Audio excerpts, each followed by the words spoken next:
అసంతృప్తి అంటే కొంతవరకు కూటమి ప్రభుత్వంలో ఉన్నాం, కొన్ని పోస్టులు అనేది పొజిషన్ అనేది రాలేదు అని ఒక ఆలోచనతో ఉన్నారు. అందుకే ఈరోజు ఈ మీటింగ్ పెట్టి మరి మిగతా ఉన్న వాళ్ళందరికీ కూడాను ఒక మంచి పొజిషన్ ఇవ్వాలనే ఆలోచనతోటి పవన్ కళ్యాణ్ గారు ఈ యొక్క కార్యక్రమాన్ని చేపట్టారండి. అసలు పార్టీలో ఎలా పనులు జరుగుతున్నాయి మేడం? అంటే టీడీపీ వాళ్ళకి వైసీపీ వాళ్ళకి అసలు పట్టలేదు, వాళ్ళలో వాళ్ళే కొట్టుకొని చేస్తున్నారు అని చెప్పేసి ప్రతిపక్షాలు అయితే అంటున్నాయి. దాని మీద అసలు ఏం చెప్తారు? అంటే నిజంగానే ఇలాంటివి ఉన్నాయి అంటారా, లేవంటారా? ఉన్నాయండి.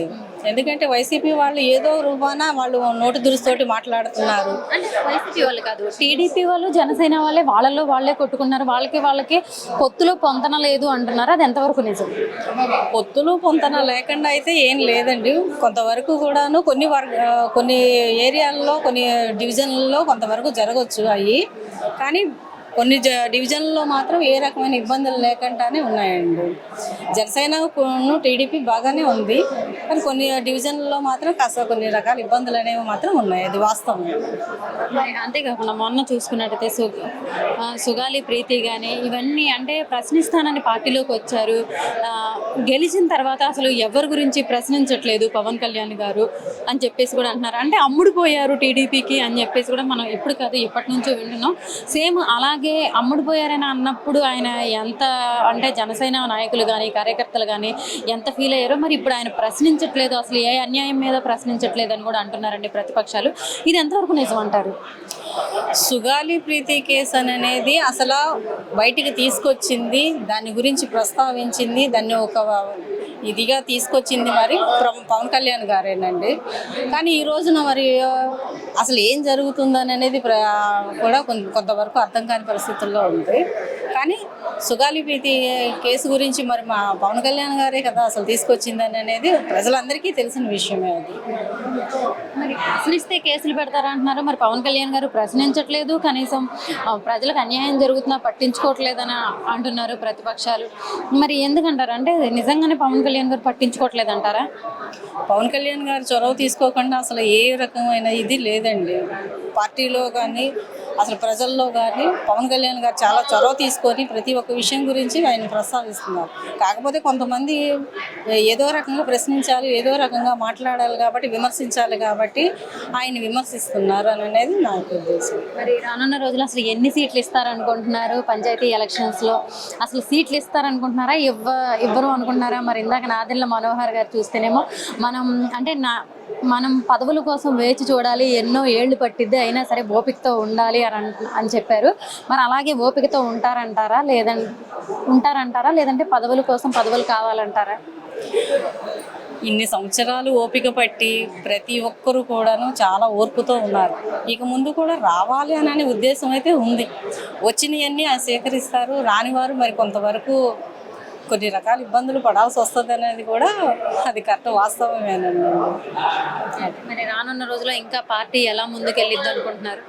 పార్టీ అయితే మాత్రం చాలా ముందుకు వెళ్తుంది. జనసేన పార్టీ అనేది మాత్రం చాలా వరకు ఆశిస్తున్నాం. ఎందుకంటే మరి పవన్ కళ్యాణ్ గారు ప్రతి ఒక్క శాఖలో కూడా న్యాయం చేస్తూ ప్రతి ఒక్కరికి కూడాను అన్ని రకాలుగా చొరవ తీసుకొని కార్యక్రమాలు చేస్తున్నారు. కనుక పవన్ కళ్యాణ్ గారి నాయకత్వం అనేది చాలా ముందుకు కొనసాగిద్దాననే ఆలోచన ఉద్దేశం అయితే ఉంది. సార్, ఇంకా పార్టీలో ఎలా ముందుకు వెళ్ళిపోతున్నారు? అసలు ఈ సమీక్ష దేనికి? అంటే ఇంకా కార్యకర్తలని ఎలా ముందుకు నడిపిస్తున్నారు సార్?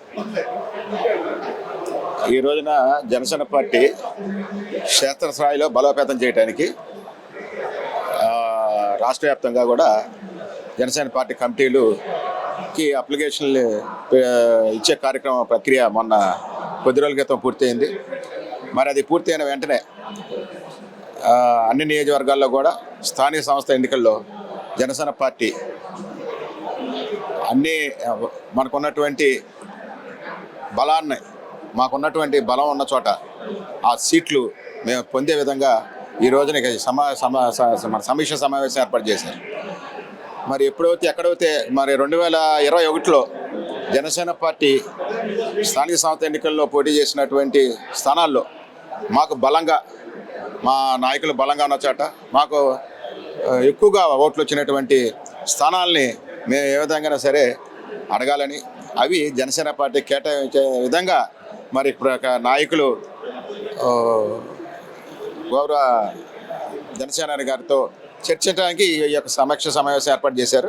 సార్ మాక్సిమం ఎన్ని సీట్లు ఇస్తారనుకుంటున్నారు సార్? అంటే ఇప్పుడు అసెంబ్లీ ఎలక్షన్లో 21 సీట్లు వచ్చినాయి, 21 సీట్లు ఇచ్చారు సార్. మరి ఇప్పుడు ఎన్ని ఇస్తారు అనుకుంటున్నారు? అది ఇప్పుడు ఆ ప్రక్రియ కోసమే. అంటే మన గతం 2021 స్థానిక సంస్థ ఎన్నికల్లో జనసేన పార్టీ ఎక్కడ బలంగా ఉంది, ఎక్కడ మేము ఓట్లు సాధించాం, ఎక్కడ మేము బలంగా పనిచేసాం అనేది సమీక్ష జరుగుతుంది. ఈ సమీక్ష జరిగిన తర్వాత అప్పుడు పూర్తి స్థాయిగా మాకు ఎన్ని సీట్లు ఇస్తారు, ఎంత కావాలనేది అప్పుడు జనసేన గారు యొక్క నిర్ణయం బట్టి ఉంటుంది. అంతేగాని ఇప్పుడు అదే మాకు ఎన్ని సీట్లు కావాలి, మేము ఎక్కడ బలంగా ఉన్నాం, మాకు ఎన్ని ఓట్లు ఎక్కడ బలంగా వచ్చినాయి, దానికోసమే ఈ యొక్క సమీక్ష సమావేశం. మరి అంతేకాకుండా పవన్ కళ్యాణ్ గారు మరి ప్రశ్నిస్తానని చెప్పేసి వచ్చారు, ఇప్పుడు ప్రశ్నించట్లేదని కొంతమంది అంటున్నారు సార్. అంతేకాకుండా పార్టీలో కార్యకర్తలకి చాలా మందికి అన్యాయం జరుగుతుంది, మాకు అన్యాయం చేస్తున్నారు అంటున్నారు. మరి దీని మీద ఏమన్నా అంటే దీని మీద కూడా మాట్లాడతారా సార్? ఇప్పుడు 3 నియోజకవర్గాల్లో ఇక్కడ మీటింగ్ పెడితే 7 నియోజకవర్గాల కార్యకర్తలు వచ్చారు. మరి కార్యకర్తలు పట్టించుకోకపోతే ఎంతమంది ఎంత ఉధృతంగా రారు కదా. 3 నియోజకవర్గాలకి పెట్టిన ప్రదేశంలో 7 నియోజకవర్గాల కార్యకర్తలు వచ్చారంటే ఎక్కడా కూడా అవన్నీ కూడా అపోహ కల్పనలు, అసత్య ప్రచారాలు తప్పితే కార్యకర్తకి నాయకుడికి ఎప్పుడు కూడా స్వచ్ఛందం కొనసాగుతూనే ఉందని చెప్పి తెలియజేస్తాం. సార్ నమస్కారం సార్. అసలు ఇప్పుడు ఈ పార్టీ సమీక్ష దేనికి సార్?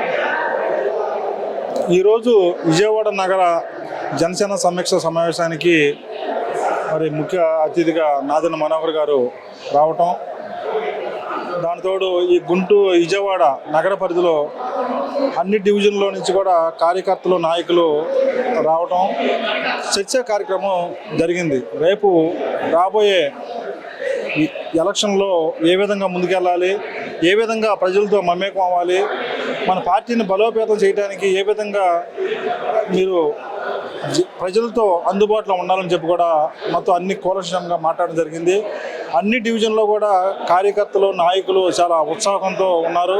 రాబోయే అన్ని డివిజన్లో కూడా పోటీ చేయడానికి చాలా సిద్ధంగా ఉన్నారు.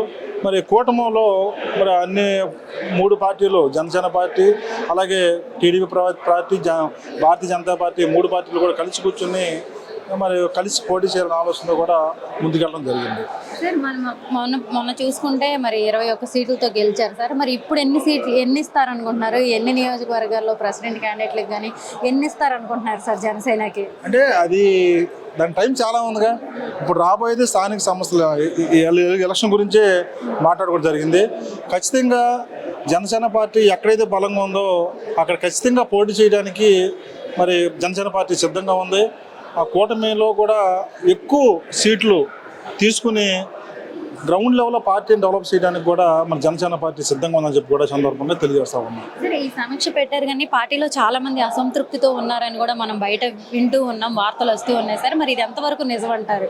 అంటే చాలా మంది మమ్మల్ని పట్టించుకోవట్లేదని, అయితే మేము పార్టీ కోసం చాలా కష్టపడి ఇన్నేళ్ళు పని చేసాం అని చాలా మంది అసంతృప్తితో ఉన్నారు. మరి వాళ్ళందరినీ కూడా చూస్తారంటారా? పవన్ కళ్యాణ్ గారు కానీ నాదెండ్ల మనోహర్ గారు అంటే కింద క్యాడర్ని కూడా చూస్తారంటారా? ఆంధ్రప్రదేశ్ ఉప ముఖ్యమంత్రి వర్యులు, ఆంధ్రప్రదేశ్లో గుండె చప్పుడు శ్రీ కొణిదెల పవన్ కళ్యాణ్ గారు పార్టీని బలోపేతం చేయడానికి మరి రాష్ట్ర వ్యాప్తంగా అందరూ కూడా న్యాయం చేయడానికి కూడా మరి ఎవరికి వాళ్ళ స్థాయిని బట్టి ఏ పదవులు ఇవ్వాలి, వాళ్ళ స్థాయిని బట్టి ఏ హోదా కల్పించాలని చెప్పి కూడా అన్నీ సిద్ధపరిచారు. రాబోయే ఒక నెల 15 రోజుల్లో కూడా అన్ని కమిటీలు, రాష్ట్ర వ్యాప్తంగా అన్ని కమిటీలు వేస్తే మరి జనసేన పార్టీ రెట్టింపు ఉత్సాహంతో పార్టీ బలోపేతం అవడానికి చాలా ఇది. కార్యకర్తలు అనేది అది సర్వసాధారణం, కొంతమంది నిరుత్సాహపడతాం అనేది సర్వసాధారణం, రాజకీయాల్లో అది కామను. కానీ ఎవరు నిరుత్సాహపడకుండా అందరికీ న్యాయం జరిగే కూడా ప్రణాళిక సిద్ధం చేస్తుంది జనసేన పార్టీ. మా ఉప ముఖ్యమంత్రి వర్యులు శ్రీ కొణిదెల పవన్ కళ్యాణ్ గారు ఆ ప్రణాళిక సిద్ధం చేస్తున్నారు. రాబోయే స్థానిక సంస్థల ఎలక్షన్లో గట్టిగా మరి ముందుకు వెళ్తామని చెప్పి సందర్భం తెలియజేసుకుంటూ 2000 జరగబోయే మరి అసెంబ్లీ ఎలక్షన్ కూడా ఇప్పటి నుంచే పార్టీని బలోపేతం చేయడానికి కూడా ప్రణాళిక సిద్ధం చేస్తుంది. ఖచ్చితంగా ముందుకెళ్తున్నారు సందర్భం. మరి అంతేకాకుండా కూటమిలో అసలు ఎలాంటి మంచి పనులు అంటే ఎక్కడ అన్యాయం జరిగినా ప్రశ్నిస్తానని చెప్పేసి అంటున్నారు పవన్ కళ్యాణ్ గారు. మరి అలాగే ప్రశ్నిస్తున్నారు అనుకుంటున్నారా? అని చాలా మంది పవన్ కళ్యాణ్ గారు ప్రశ్నిస్తానని పార్టీలోకి వచ్చారు కానీ ప్రశ్నించట్లేదు అని కూడా చాలా మంది అంటున్నారు. అవి మనం వింటూనే ఉన్నాము. లేదమ్మా అపోక, ఎందుకంటే రాష్ట్రంలో ఎక్కడ ఏ అనేది జరిగినా కూడా క్యాబినెట్ సమావేశాలు అవ్వచ్చు, లేకపోతే ముఖ్యమంత్రి వర్యులు నారా చంద్రబాబు నాయుడు గారితో మరి ఇద్దరు కలిసి కూర్చున్నప్పుడు కూడా ఖచ్చితంగా ఆయన సమస్యలు లేవనెత్తున్నాడు. ఇప్పుడు క్యాబినెట్ మీటింగ్ జరుగుతుంది. క్యాబినెట్ మీటింగ్లో జనసేన పార్టీ మంత్రులు ఎవరైతే ఉన్నారో నాదెండ్ల మనోహర్ గారు, కందుల దుర్గేష్ గారు, అలాగే మన కొణిదెల పవన్ కళ్యాణ్ గారు స్టాండ్ని మర్చిపోవట్లా. ఖచ్చితంగా ఆ క్యాబినెట్ సమావేశంలో ప్రస్తావిస్తున్న సమస్యల్ని మరి రియల్గా కూడా అనేక మంది కూడా ఆదుకుంటున్నారు. ఎక్కడ ఏ సమస్య ఉన్నా కూడా, ఎక్కడ అన్యాయం జరిగినా కూడా వాళ్ళతో మాట్లాడడం జరుగుతుంది. రీసెంట్గా మన జనసేన పార్టీలో కొంతమంది ఇండస్ట్రియల్ దాంట్లో లోన్స్ తీసుకున్నాం, మాకు సబ్సిడీ రావడం అని చెప్పి కూడా మరి ఆ రోజు చాలామంది రావడం జరిగింది. వాళ్ళందరికీ కూడా అపాయింట్మెంట్ ఇచ్చి వాళ్ళతో మాట్లాడి ఆ సమస్యను కూడా పరిష్కరించడానికి కూడా సీఎం గారితో మాట్లాడాడు. ఇలా అవి అనేక విధాలు చేస్తూ ఉన్నారు. అది తప్పది, అది ప్రతిపక్షాలు మరి చేసే మాట కానీ దాంట్లో వాస్తవం లేదు. ఖచ్చితంగా పవన్ కళ్యాణ్ గారు ప్రజల పక్షానే ఉంటాడు, దాంట్లో ఎలాంటి సందేహం లేదు.